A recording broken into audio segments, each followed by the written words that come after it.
آج مال کا نقصان ہو جائے کتنی تکلیف ہوتی ہے ہم کو، 1000 روپے کا نقصان ہو جائے اس پر ہم تکلیف کا اظہار کر رہے ہوتے ہیں، مرد بھی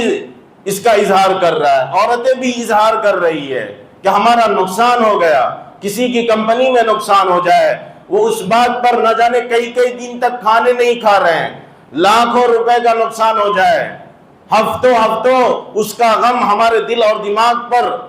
منڈلا رہا ہوتا ہے، ہم کو کھانا اچھا نہیں لگ رہا ہوتا ہے، پینا اچھا نہیں لگ رہا ہوتا ہے، ہنس کر بات کرنا اچھا نہیں لگ رہا ہوتا ہے، لوگوں کے درمیان بیٹھنا ملنا جلنا اچھا نہیں لگ رہا ہوتا ہے، بیوی بچے اچھے نہیں لگنے لگتے ہیں۔ کیوں؟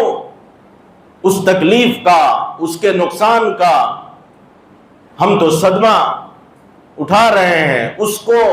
ہم یہ سمجھ رہے ہیں کہ ہمارا نقصان ہوا ہے۔ دینی اعتبار سے، اسلامی اعتبار سے کیا کبھی ہم پر یہ صدمہ پہنچا ہے کہ ہمارا یہ نقصان ہو رہا ہے،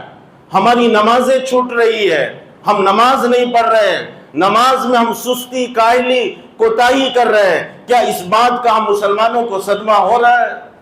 نہیں ہو رہا ہے۔ کیا پھر بھی ہم کو سمجھ نہیں آئے گی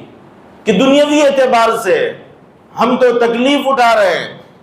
صدمے میں آ جا رہے ہیں کہ دنیا کا تکلیف ہوا، مال کا تکلیف، مال کے نقصان کی تکلیف کا احساس ہمارے اندر ہے، مگر دینی اعتبار سے جو نقصان ہو رہا ہے ہمارا اس پر ذرا بھی تکلیف نہیں، اس کا ذرا بھی احساس نہیں۔ ہم کو احساس کرنے کی ضرورت ہے، ہماری نماز چھوٹ جائے ہم کو فکر مند ہونے کی ضرورت ہے۔ اگر ہماری ایک نماز اگر فوت ہو جائے، ایک نماز کو ہم اگر جان بوجھ کر چھوڑ دیے